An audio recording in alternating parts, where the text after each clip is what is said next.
Yo guys, what's going on? Yuri here. Welcome back to the show. Today, I want to talk with you about the only measure of success that actually matters. I was flying back from Los Angeles recently and reading a really good book by John Wooden. I think it's called Wooden on Leadership. In case you don't know who he is, he's arguably the best coach of all time, at least in the athletic sphere. Won 10 national championships with UCLA in basketball. Set like just unprecedented records with every single team he touched. It was just incredible. And he passed away a few years ago. But just like anything you can learn from John Wooden is going to serve you. So one of the things I want to share about from his book, and this is something I firmly believe to be true, is the only measure of success that actually matters. And I think this is important, especially when we live in a day and age where there's a lot of comparison, a lot of competition, and there's a lot of kind of like negative self-talk, a lot of negative self-talk, a lot of anxiety, a lot of depression in the entrepreneurial space. I don't think social media helps with that. So I want to start off by sharing a story with you that will hopefully make sense of this idea.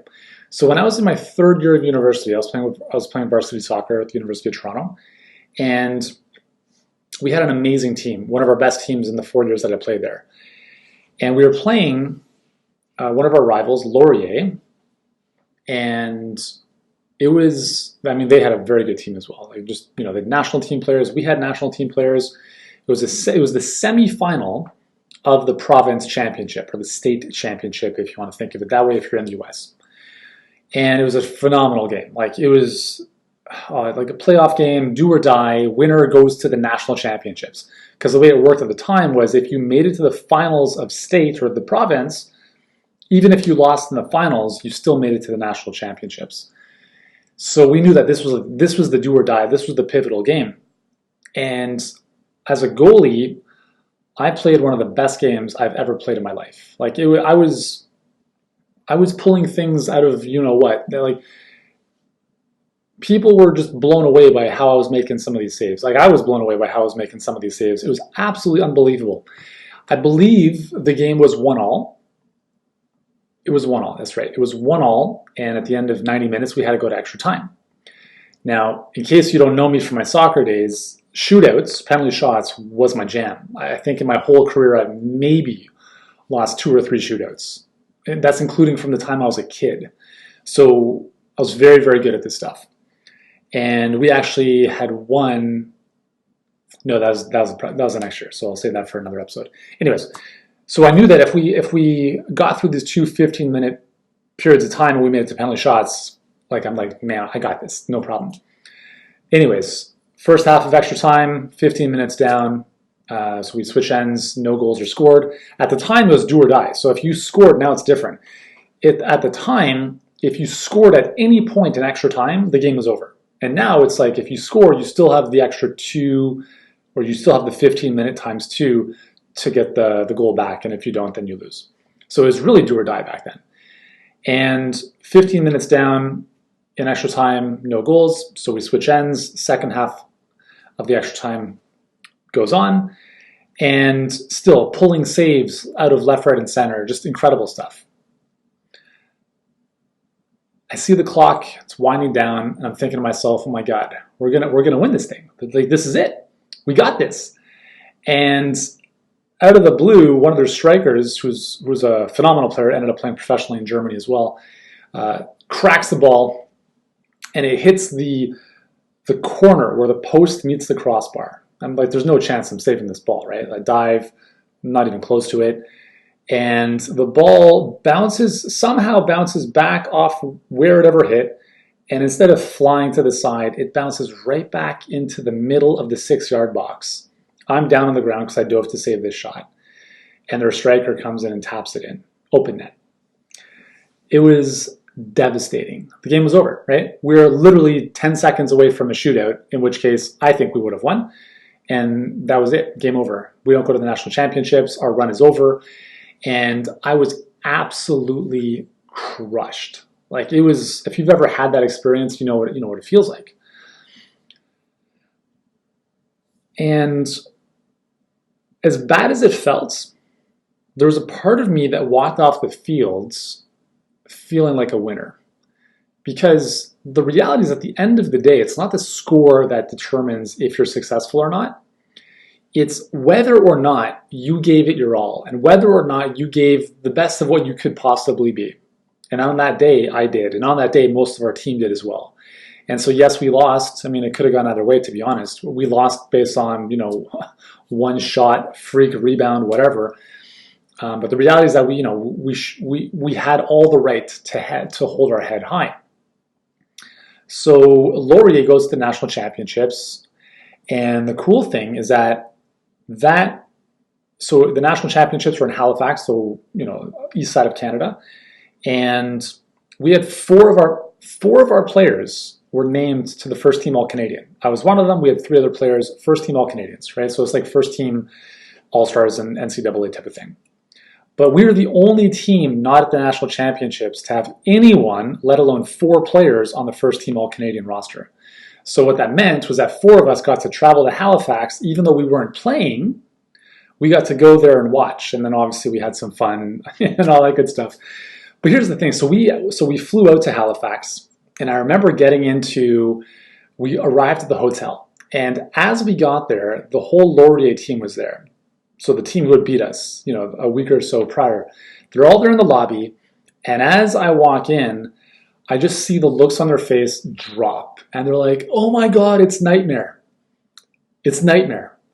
They called me Nightmare because, apparently I was a nightmare for them to try to score on, and somehow they just, they're taken aback by the fact that we were there, but we weren't playing the national championships. We were there just because we were on the, we had the accolade of being a first team All-Canadian. Anyways, it was pretty cool. Anyway, Laurier went on to win the national championships that year and the next year after. They were just, incredible powerhouse. The message that I'm trying to get across here in this really long, drawn-out story is that the only measure of success that actually matters is whether or not you did your best. That's it. That's all that matters. So, at the end of the day, if you take full responsibility for your results, which you should, because it's always your fault, good or bad, right? Then it's really refreshing to just be honest with yourself. Did I give it my best? Did I learn as much as I could? Let's just kind of come back to business for a second. Did I learn as much as I could? Did I develop and refine my skills every single day, right? Did I push through discomfort? Did I give up when it was hard, or did I keep going? Right? When you start to ask yourself all these questions and you start to recognize, maybe I was playing half-assed the whole time, right? Because I promise you, if you're really giving, and I'm not necessarily talking about effort in the sense of hours worked, right? There's a lot of micro things going on here. Sure, you have to you have to be industrious. You have to put in the work, right? You can't substitute hard work initially for anything else. You can't delegate anything until you're making, if you're making no money and you're expecting to delegate your phone calls, you need a reality check. Do the calls yourself. Get very good at them, okay? So if you can honestly look at yourself in the mirror and say, man, today was an amazing day. This week was amazing. I did everything I possibly could do to move my business forward, and whatever happens, happens, right? Because you can't control enrolling a client. I've got people on my team hey, what's your goal this week? They're oh, I'm gonna enroll 4 clients. I'm really? You sure about that? Because you have no control over that. But here's what you can control. You can control how you ask questions. You control the follow-up. You control what you do, not how someone else responds, right? So it's very important not to set yourself up for failure in the sense of setting goals that are very unrealistic and most likely not going to happen. And if they don't happen, then you feel crappy about yourself. Listen, at our mastermind recently, I was not the mastermind that I run, but the mastermind that I'm a part of. We share all of our numbers, right? So we're 7-8-figure businesses. Everyone's sharing their numbers, and it's pretty nerve-wracking sometimes to stand up in front of a group of some really smart business owners and be like, "Hey, here was the goal that I set for this quarter, and here's what actually happened," and it being nowhere even close. That's a bit of a reality check, and I've recognized over the years that I actually don't enjoy setting goals. I enjoy focusing on the process, because I can't control how much money I make, but I can control the things I do every day that are going to move us closer to that outcome. So my encouragement to you is don't worry about the outcome. Don't worry about the results. Be obsessed with the process. Focus on the process, not the prize. Because when you do that, the prize becomes a lot easier to attain, and it becomes a byproduct as a result of the work that you do. So instead of obsessing about the outcome, about the prize, obsess about the process, right? So let's use a real life example for a second. I tell my clients, the two most important things you have to do in the early stages of your business, you have to get very good at sales and marketing. And in our world, that means you have to be very good at writing messages or copy that we're then going to amplify in the form of a Facebook ad. And you have to be very good on the phone with prospective clients.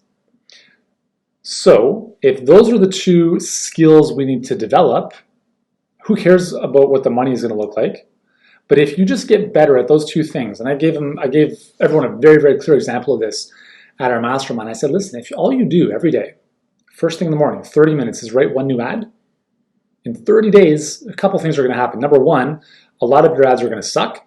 You're going to have a few ads that are really good.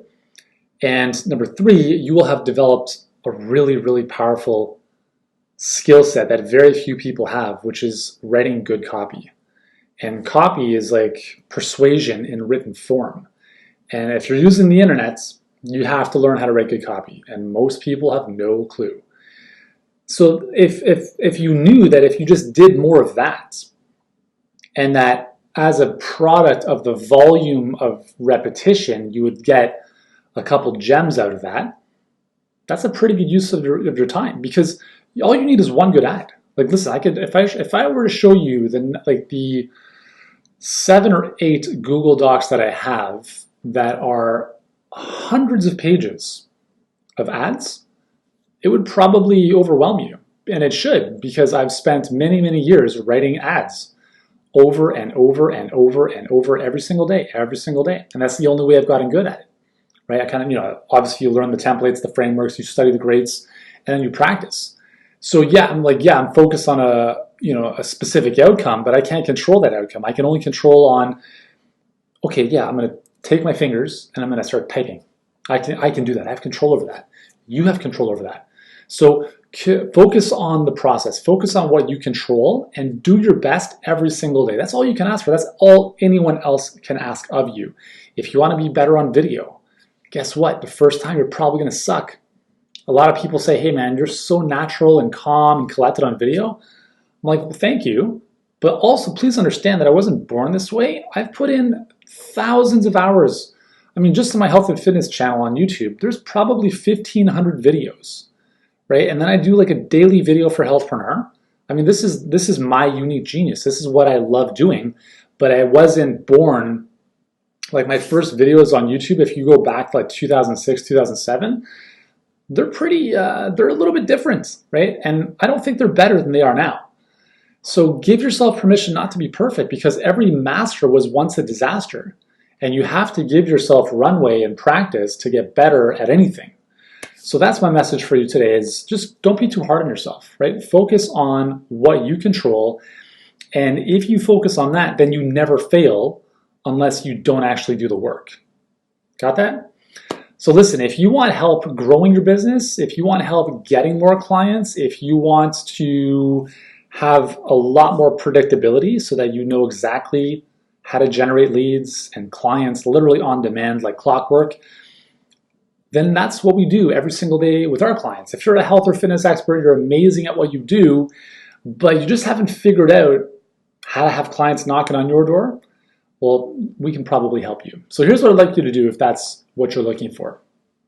Go to workwithyuri.com. So that's workwith, YURI.com. On that page, just answer a few questions about your business so we have some context about where you're at. And once you've done that, then you'll be able to book in a call to speak with one of our results coaches. And they're amazing at doing a couple of things. We're literally going to, number one, audit your business. We're going to look at exactly what's going on, where you're bleeding money, where the opportunities lie. And then based on all that, we'll put together a game plan specific for you. And if you want our help to deploy that game plan in your business for even faster results, then we can talk about what it might look like to work together. And if not, that's cool as well. Okay, at least you'll leave with a good game plan, more clarity about what to do and what not to do. All right, so to get that started, just go over there right now, workwithyuri.com, book in your time to speak with us, and listen, if what you're doing isn't working, it's time to look at something different. Look at something that actually works, that's been proven to work with hundreds and hundreds and hundreds of other health professionals and fitness professionals. And if you're amazing at what you do, I'm pretty sure we could probably help you as well. So thanks so much for tuning in. I will see you in the next episode.